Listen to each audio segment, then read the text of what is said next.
que os dias são maus e que a qualquer momento nós podemos ser levados, sabe? Uma realidade é que todos nós estamos numa fila e a qualquer momento, irmão Jairo, o nosso número pode ser chamado. Nós não sabemos quando o nosso número vai ser chamado. Esta é uma realidade que poucos querem encarar.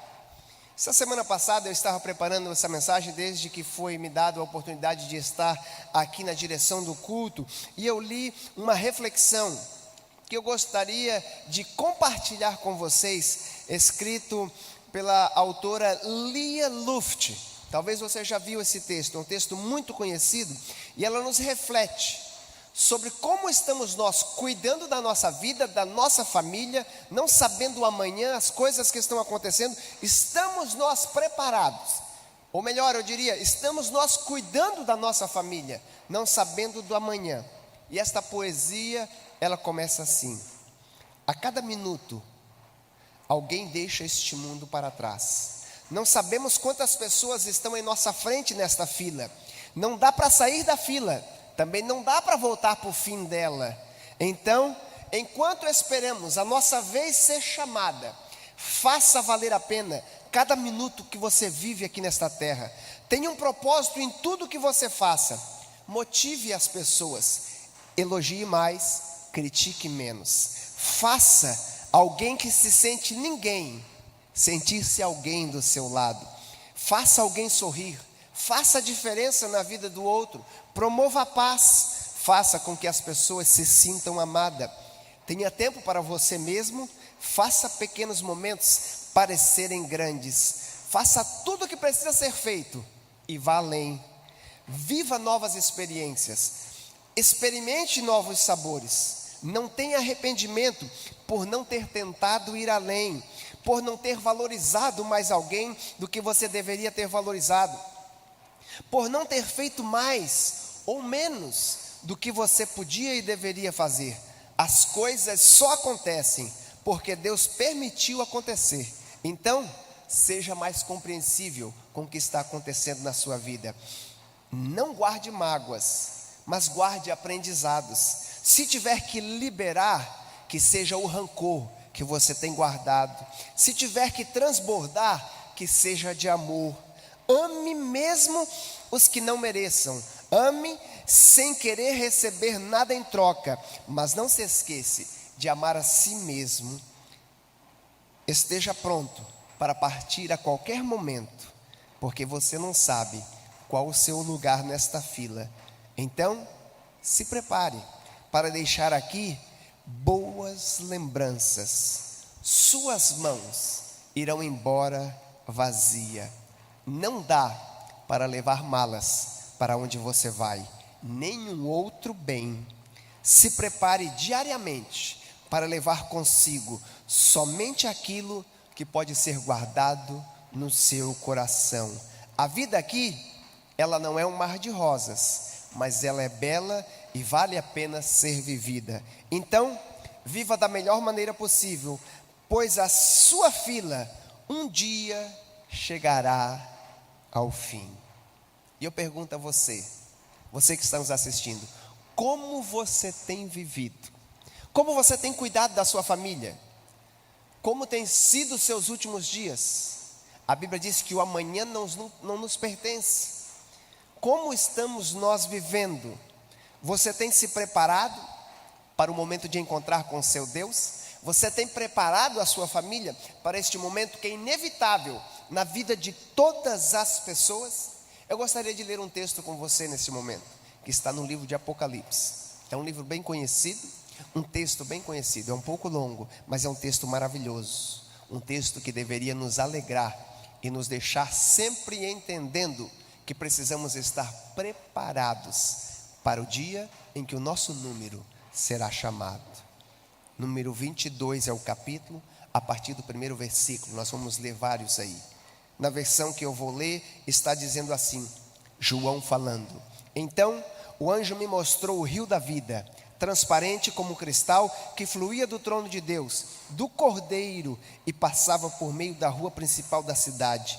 De cada lado do rio estava a árvore da vida, que produz 12 colheitas de frutos por ano, uma em cada mês, e cujas folhas servem como remédio para curar as nações. Lá nesta cidade não haverá mais maldição sobre coisa alguma, porque o trono de Deus e do Cordeiro estará ali, e os seus servos o adorarão eternamente. Verão o seu rosto, o seu nome estará escrito na testa de cada um deles. Lá não haverá mais noite, não será necessário a luz da lâmpada, nem a luz do sol, pois o Senhor Deus brilhará sobre eles, e reinarão para todo sempre. Então disse-me mais o anjo: tudo que você ouviu e viu é digno de confiança e verdadeiro. O Senhor, o Deus dos espíritos dos profetas, enviou o seu anjo para dizer aos seus servos o que acontecerá em breve. Sim, eu venho breve. E feliz, bem-aventurado aquele que obedece às profecias registradas neste livro. Versículo 12 vai nos dizer assim: vejam, eu venho em breve e trago comigo uma recompensa para retribuir a cada um de acordo com os seus atos. Eu sou o Alfa, eu sou o Ômega, eu sou o primeiro e o último, o princípio e o fim. Felizes aqueles que lavam as suas vestes. A estes será permitido entrar pelas portas da cidade e comer do fruto da árvore da vida. Do lado de fora ficarão os cães, os feiticeiros, os sexualmente impuros, os assassinos, os adoradores de ídolos e todos os que gostam de praticar a mentira. Eu, Jesus, falando com João, disse: enviei o meu anjo a fim de lhes dar esta mensagem para todas as igrejas. Eu sou a origem de Davi, a raiz de Davi, o herdeiro do seu trono, sou a brilhante estrela da manhã. O Espírito e a noiva já dizem: vem. Todo aquele que ouve deve estar dizendo: vem. E quem tiver sede, venha. Quem quiser, beba de graça da água da vida. Quão lindo será este dia, este momento em que poderemos estar para sempre com Deus, não mais sofrer, quando nos encontraremos ali eternamente, aonde não teremos mais problema de Covid, aonde não teremos mais a morte nos separando, para sempre com o Senhor. Mas só tem esta esperança aqueles que esperam pelo Senhor. Como começamos este culto hoje, lendo o texto de Jesus, João capítulo 14, quando ele disse: não se turbe o vosso coração, credes em Deus, credes também em mim. Eu vou preparar lugar para que onde eu estiver, eu volte para que vocês estejam comigo. Eu gostaria de trazer uma mensagem para você hoje, de reflexão, para você ver como você tem cuidado da sua vida, da sua família, porque existem muitas pessoas que não têm esperança, não sabem o que vai ser o futuro da sua família, o que ficará depois que eles partirem. E muitas vezes, eles juntamente com as suas famílias e os seus filhos vivem uma vida sem a certeza de um amanhã. Lendo o livro do pastor Max Lucado, ele compartilha a história de um menino chamado Jimmy Wayne, que também vivia sem esperança, não sabia o que era o seu amanhã. Ele nunca conheceu o seu pai. A sua mãe passava mais tempo na prisão do que fora.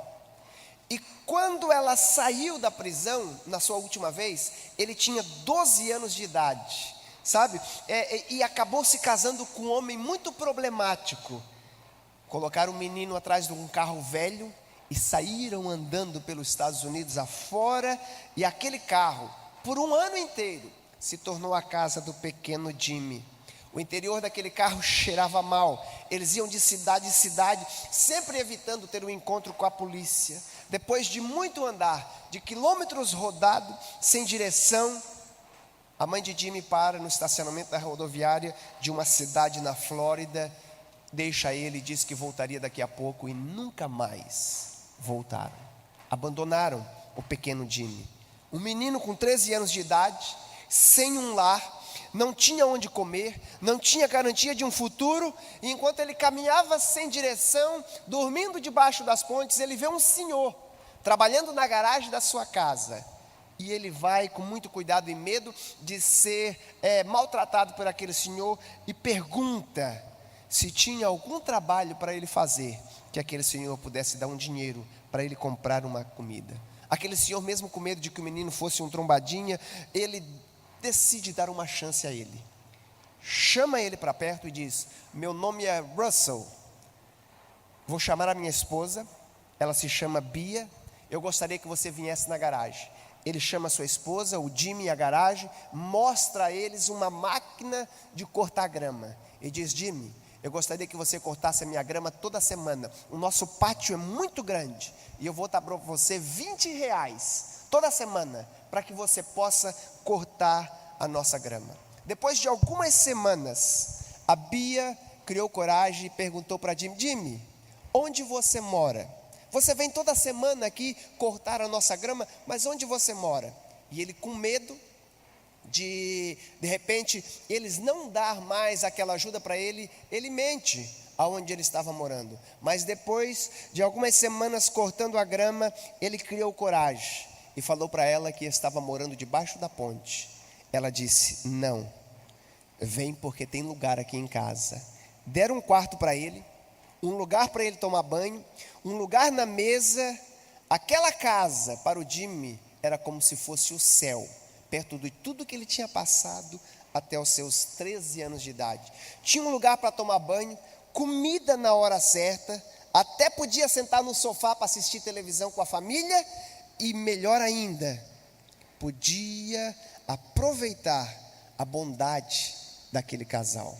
Mas apesar de toda a bondade do casal, o Jimmy se recusava a desfazer a sua mala. Sabe, na verdade era apenas algum pouco de roupa, numa sacola amarrado, mas ele se sentia tão machucado, que ele aprendeu a ser cauteloso e não confiar em ninguém. E por algumas semanas, a roupa dele estava sempre naquele saco amarrado, pronto para o momento em que a Bia e o Russell o abandonariam e diriam para ele: sai daqui, e mudassem de ideia. Ele estava dentro da casa daquele casal, mas ele não se sentia em casa. Ele estava debaixo do telhado, mas não debaixo da promessa. Ele estava com aquela família, mas não se comportava como um membro dela. Até que um dia, Russell, conversando com o Jimmy, para tentar convencê-lo a desfazer a sua mala, demorou mais alguns dias e refeições com aquela família, e Jimmy então confiou no casal, que eles realmente queriam que ele estivesse morando com eles, e então ele desfez a sua mala. Você sabia que muitas pessoas se sentem assim, abandonada, e não entendem que Deus te ama tanto, que Ele enviou o seu Filho do céu para te dizer que Ele está preparando um lugar. Talvez você tenha se questionado, por tudo que você tem feito, se você faz parte ainda da família de Deus. Será que Deus não vai me rejeitar com todas as minhas imperfeições, sabe? Será que realmente eu posso fazer parte da família de Deus? Será que Deus não vai poder mudar de ideia? Claro que Deus teria razão para abandonar você também como a mim. Nós não somos dignos de merecer o que Deus fez por nós. A Bíblia diz que o salário do nosso pecado é a morte. E muitas vezes nós estamos pensando: será que Deus não vai terminar comigo nesse relacionamento? Os namorados terminam com as suas namoradas, sabe? As professoras brigam com os alunos e expulsam eles da sala. Os patrões mandam embora os empregados, sabe? Os treinadores de time mandam embora o seu melhor jogador. Os pais, no pensamento de Jimmy, dão a luz aos seus filhos e deixam eles abandonados na rodoviária da cidade. Talvez você esteja se perguntando: como que eu posso ter certeza que Deus não vai fazer comigo como os pais deste menino fizeram? Afinal de contas, Deus é um Deus puro e eu sou um pecador, eu sou alguém imperfeito. E você fica se perguntando: será que eu posso desfazer a minha mala? Será que eu posso me sentir parte da família? E muitas vezes você vem à igreja, muitas vezes você procura o Senhor, mas você fica achando que o Senhor vai te recusar. Eu vim aqui hoje para te dizer, Deus já respondeu a sua pergunta lá na cruz, quando Jesus Cristo morreu pelo seu lugar. Lá na cruz, a Bíblia diz que o voto de Deus já foi dado a nosso favor. Deus nos amou tanto. Diz o sábio, o apóstolo Paulo, Romanos capítulo 5, versículo 8, Deus prova o seu amor para conosco, quando Ele envia Jesus para morrer em nosso lugar, quando nós éramos ainda pecador. Deus quer dizer a você, você é meu filho, minha filha amada, eu fiz uma aliança contigo e eu não voltarei atrás. Pessoas que têm promessa, elas confiam na palavra do Senhor, mesmo que elas pensam que podem falhar, mas elas confiam que a obra de Cristo na cruz foi o suficiente. E elas entendem que mesmo com seus vícios, Jesus Cristo prometeu nos libertar do reino das trevas e nos trazer para o reino da luz. Talvez você tenha perdido a sua família, talvez você tenha perdido o seu relacionamento por causa dos seus pecados. A Bíblia diz, ainda que os seus pecados sejam vermelhos como escarlata, o sangue de Jesus pode nos purificar e deixar-nos branco como a neve. Sabe, Jesus Cristo, ele estava falando sério, quando ele disse assim, todos que o Pai me deu, de maneira nenhuma eu vou lançar fora, ninguém poderá arrancá-los da minha mão, e a estes eu dou a vida eterna. Está lá no livro de João, capítulo 10, versículo 28, quando ele diz que é o bom pastor e está pronto para cuidar de nós. E no Calvário, ele deu a prova dessa evidência, de que Deus tem um compromisso para todo aquele que nele crê, não venha perecer, mas tenha a vida eterna. E nós vemos na história do povo de Deus, como na vida do povo de Israel, antes de eles tomarem posse da promessa, Deus colocou eles à prova. Mas Deus queria que eles confiassem que tudo que Deus tinha para eles era algo maravilhoso.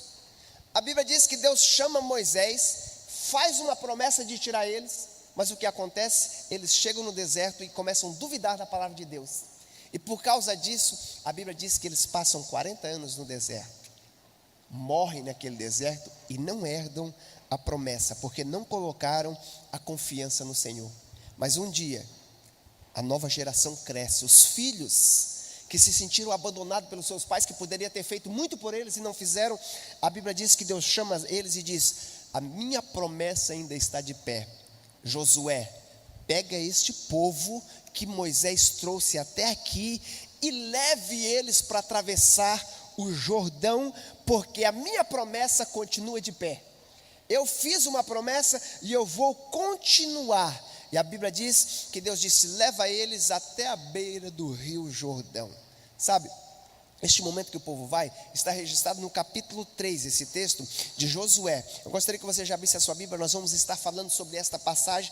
A Bíblia diz que eles levam, Josué leva o povo de Israel até a base do Jordão. E esta época em que eles vão, é a época de cheia. Na maior parte do ano, o rio Jordão ficava em torno de 20 metros de largura a 30 metros, na sua parte mais extensa. A maioria do tempo, menos de 1 metro de profundidade, em alguns lugares por 1 metro. Mas na época da colheita, nessa época, a Bíblia diz que o rio Jordão transbordava a mais de 1 quilômetro de distância.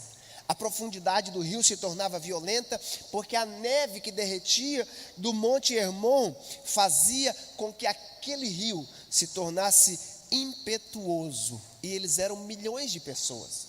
Como que eles iriam passar aquele rio? Mas Deus tinha dito a Josué, depois da morte de Moisés, levanta e atravessa esse Jordão, porque eu tenho uma promessa para cumprir para você. E Deus disse assim, não vai ser só você e os valentes, não vai ser só você e os jovens, não. Você vai passar com os velhos, com os idosos, você vai passar com os ricos, com os pobres, com os fracos, com os doentes, ninguém vai ficar de fora. A palavra de Deus é independente de como você tem vivido. Deus tem uma promessa para você também. A Bíblia diz que provavelmente Josué, ele quase teve um infarto quando ele viu o rio Jordão. Porque a outra vez que ele tinha vindo espiar a terra, e eles passaram por ali, o rio era bem menor. agora o rio está na cheia, mas a Bíblia vai dizer que ele creu na palavra de Deus, e ele deu o primeiro passo, eles levantaram. Olha, capítulo 3, versículo 1, diz assim: e Josué levantou-se de madrugada, ele não esperou ficar tarde, no próximo dia ele já levantou cedinho, e o que? Partiu de Sitim, onde eles estavam, e veio até o Jordão, ele e todos os filhos de Israel, e pousaram ali antes que eles atravessassem. Note, se você olhar o próximo versículo, a Bíblia diz que eles permaneceram nesse lugar por 3 dias. O povo acampou do lado leste do rio Jordão, enquanto eles esperavam Deus dar ordem a Josué.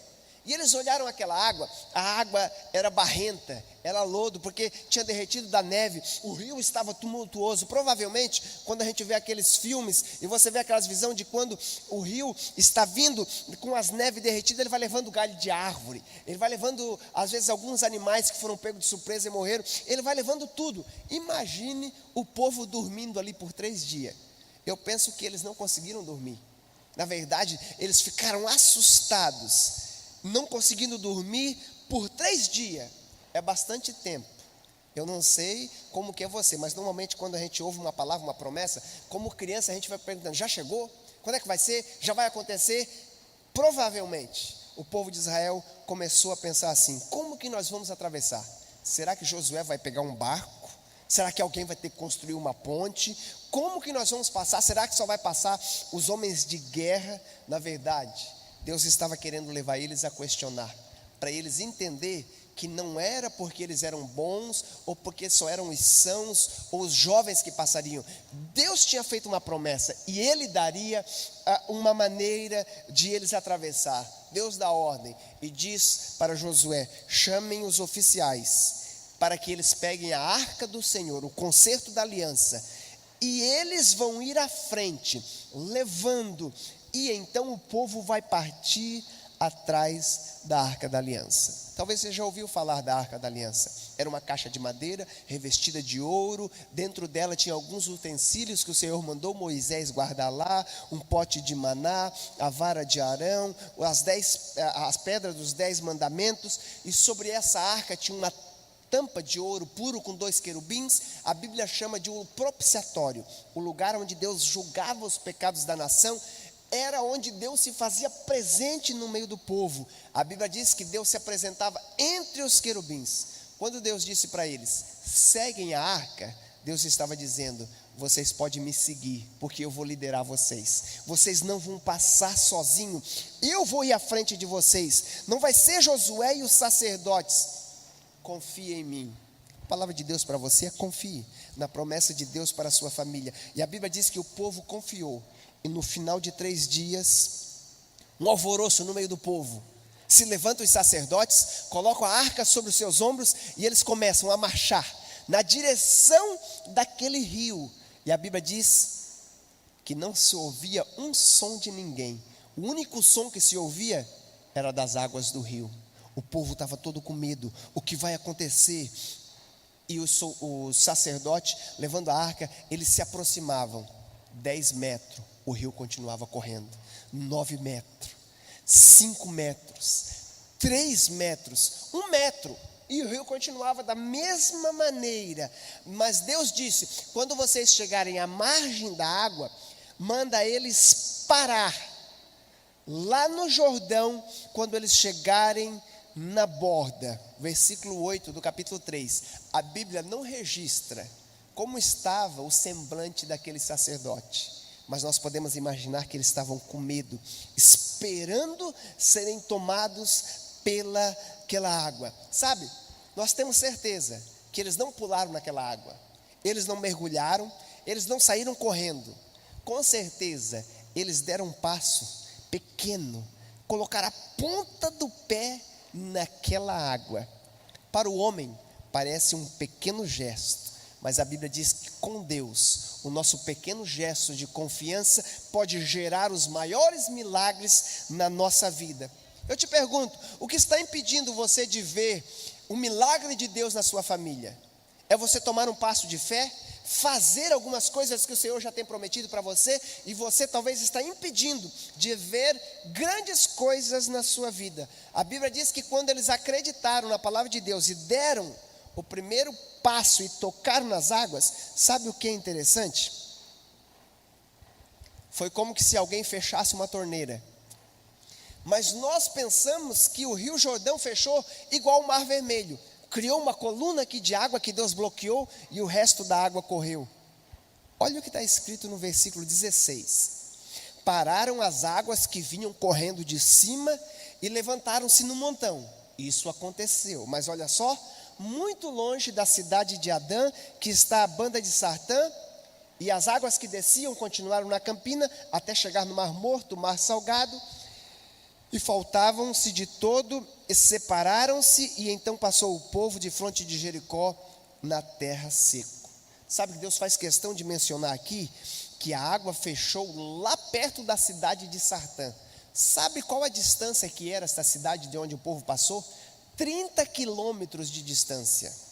Deus não queria que eles ficassem com medo. Deus não queria que eles se assustassem. Deus fez algo maravilhoso. Ele abriu um espaço de mais de 30 quilômetros para que passasse aquela multidão. E a Bíblia diz que o povo atravessou a seco. A Bíblia diz que nem lama ficou nas suas roupas, enquanto os sacerdotes ficaram de pé. Os irmãos sabem que a Bíblia diz que o homem é o sacerdote da família.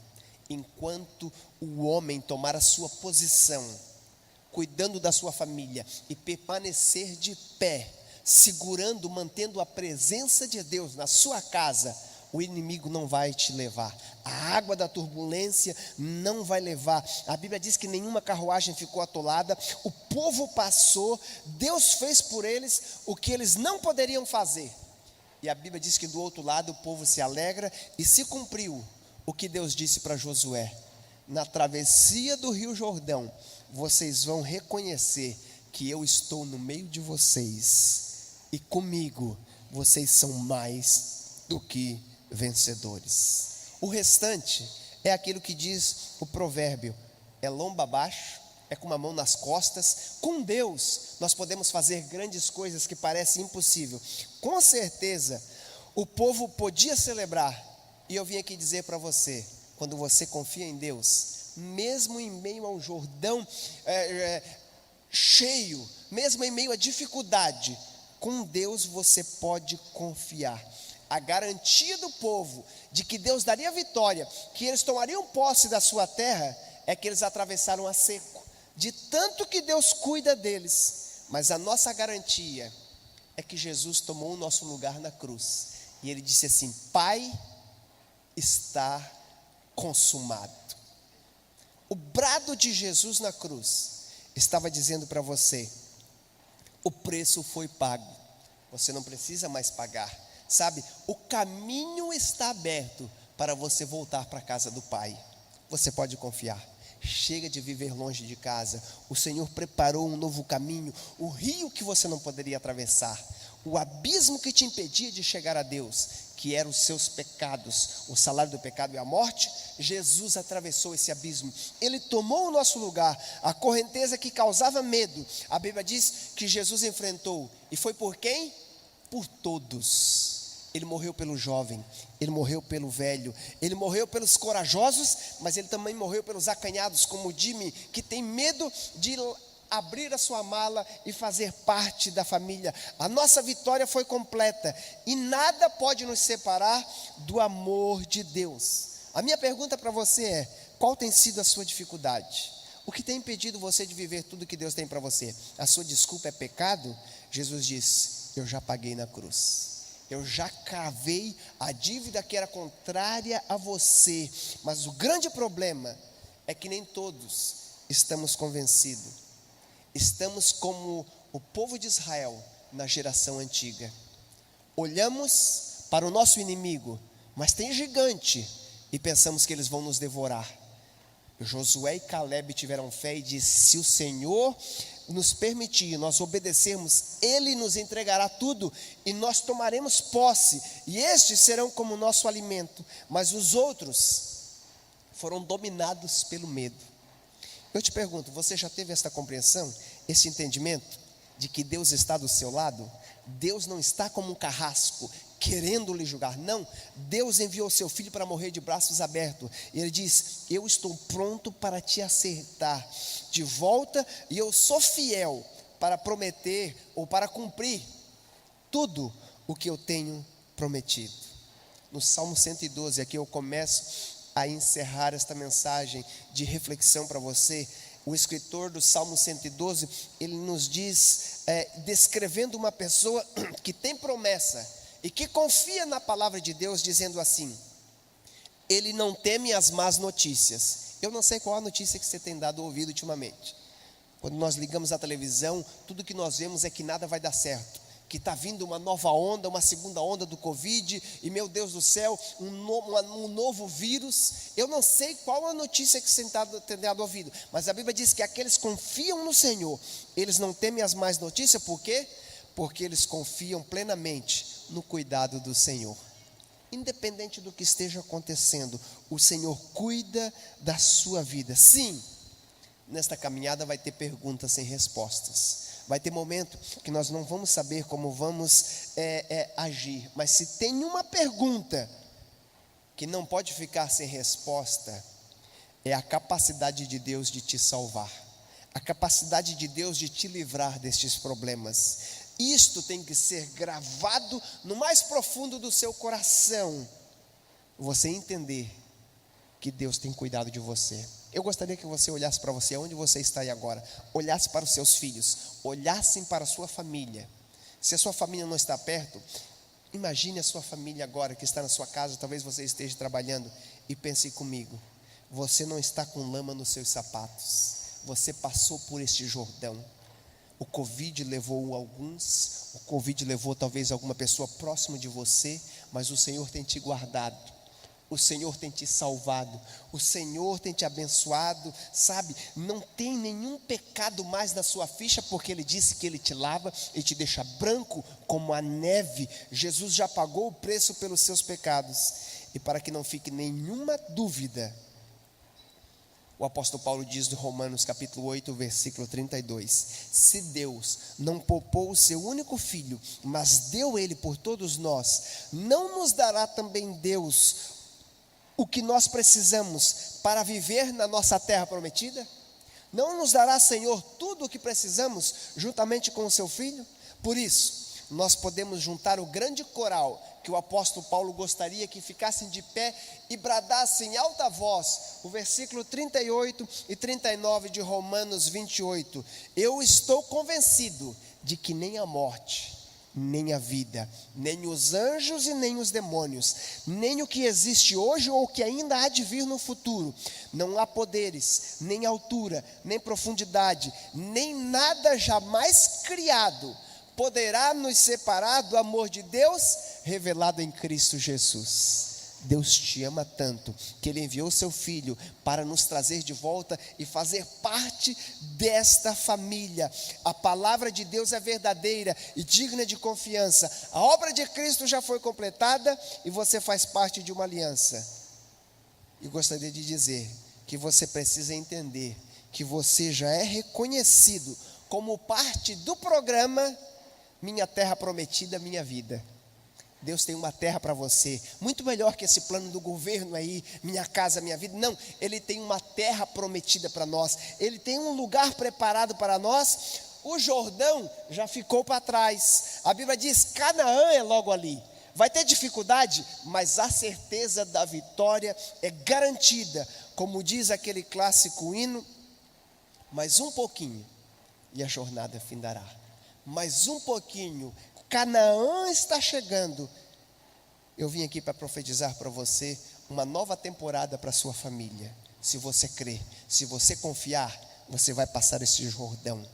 E nesta nova caminhada, você vai levantar um altar e vai dizer, até aqui me ajudou o Senhor, e eu vou continuar firme, sabe? O que não quer dizer que as lutas terminaram, não. O povo de Israel ainda teve que lutar, ainda teve que conquistar, mas as promessas começam a se tornar realidade na sua vida de hoje em diante. aquilo que tem impedido a sua família de alcançar as vitórias, o Senhor diz: se você confiar em mim de todo o seu coração, não se desviar nem para a direita e nem para a esquerda, mas se manter firme e fiel, obedecendo os meus mandamentos, eu farei com que você prospere, e aonde você colocar a planta do vosso pé, estará muito bem. Sabe, o menino Jimmy, ele encontrou um novo lar e pôde se sentir parte da família. Este menino completou os seus estudos, começou uma carreira de cantor e se tornou um famoso cantor de música country. Os melhores dias dele começaram quando Jimmy resolveu desfazer a sua mala e fazer parte da família. O que tem te impedido? O que você tem guardado nesta sua mala que tem impedido você de fazer parte desta família? Se você ainda não faz parte da família de Deus, eu gostaria de dizer para você hoje que Deus te ama tanto, que Ele enviou o seu Filho. Talvez você nunca teve uma família, a sua família talvez tenha te abandonado, talvez você se sente a escória da sociedade, abandonado por tudo e por todos, mas Deus diz para você: eu quero que você faça parte da minha família. Jesus te ama tanto que Ele disse: eu vou preparar um lugar para que onde eu estiver, você esteja comigo, e eu quero ter um relacionamento contigo, eu quero ser o teu pai, eu quero ser o teu amigo, e o grande dia está chegando, aonde nós vamos ter o nosso encontro com Deus. A minha pergunta: você está preparado? Se o seu número fosse chamado hoje, louco, se te chamarem esta noite, o que tens preparado, para quem será? Tens focado em tantas coisas, esquecido da sua família, trabalhado que nem um condenado, deixado de lado seus filhos e sua esposa, você tem abandonado a sua casa. O Senhor diz para você: está no momento de você rever os seus conceitos. O Senhor está falando com alguém hoje e te lembrando: cuidado, o número seu pode ser chamado, a sua fila pode chegar ao fim, mas para aqueles que confiam no Senhor, eles não temem nem a morte. Eles podem dizer como Davi: ainda que eu ande pelo vale da sombra da morte, o Senhor prepara uma mesa na presença dos meus inimigos, e eu estou pronto para entrar. E assim como Deus chamou o número de Moisés antes do povo, você precisa estar preparado para atravessar o seu Jordão. Nós temos um hino, e aqui eu concluo mencionando ele, que diz assim: quando o Jordão passarmos unidos e entrarmos no céu, veremos lá como a areia da praia os remidos. Ó, que gloriosa vista será! Será uma vista gloriosa, mas para isso você precisa confiar ao Senhor o seu coração. Você precisa deixar Ele te trazer de volta para a sua família. Por isso é o que Ele mais quer, o que Ele mais deseja. Eu gostaria de dar a você esta oportunidade de você confessar a Ele como seu Senhor e Salvador, você restaurar com Ele. E a Bíblia diz que Ele é poderoso para dar a você tudo o que o inimigo levou. Ele vai restaurar os anos que foram consumidos pelo devorador. Ele é poderoso para restituir o seu casamento, poderoso para restituir o seu trabalho, o seu emprego, poderoso para restituir você à sociedade e trazer de volta aos seus filhos, às suas filhas, relacionamento com seu pai de volta restaurado, porque é isso que o Senhor gosta, de relacionamentos. E o maior de todos os relacionamentos que você precisa ter restaurado é o seu relacionamento com Deus. Eu gostaria neste momento de orar por você e dizer, como diz as escrituras do Apocalipse: a noiva e o Espírito dizem: vem. Quem tem sede também deve estar dizendo: venha, Senhor, venha depressa, porque eu quero entrar, e beba de graça desta água que está preparado para saciar a sua sede. Pai amado, onde estiver uma família neste momento que precisa do teu toque, onde estiver uma pessoa, Senhor, que se sente abandonado por tudo e por todos, Senhor, chega com seus braços, Senhor, e que acaricie esta família e dê-lhe um abraço, que ele se sinta abraçado neste momento por ti, como fazendo parte da sua família. O Jordão ficou para trás, a terra e o deserto acabou, está chegando a terra prometida, terra que mana leite e mel. É o que Deus tem preparado para você. E dentro de alguns dias poderemos ouvir a trombeta soar, e então poderemos estar para sempre com o Senhor, cumprindo aquilo que Ele disse que voltaria, para que onde Ele estivesse, estivéssemos nós também. Que Deus abençoe a sua vida. Se neste momento você fez esta oração, procure uma igreja. A nossa igreja fica aqui, a Rua Gregório de Matos de Guerra. Se você não mora aqui na região de Cuiabá, mas procure uma igreja centrada na palavra de Deus, para que eles possam orientar a sua vida nos caminhos que você deve seguir. Mas nunca se esqueça que você agora faz parte da família de Deus, e você tem muitos irmãos que estarão prontos para te ajudar, para te dar força, para que você consiga caminhar mais uma milha, crendo que está chegando o dia de encontrarmos de novo com Ele.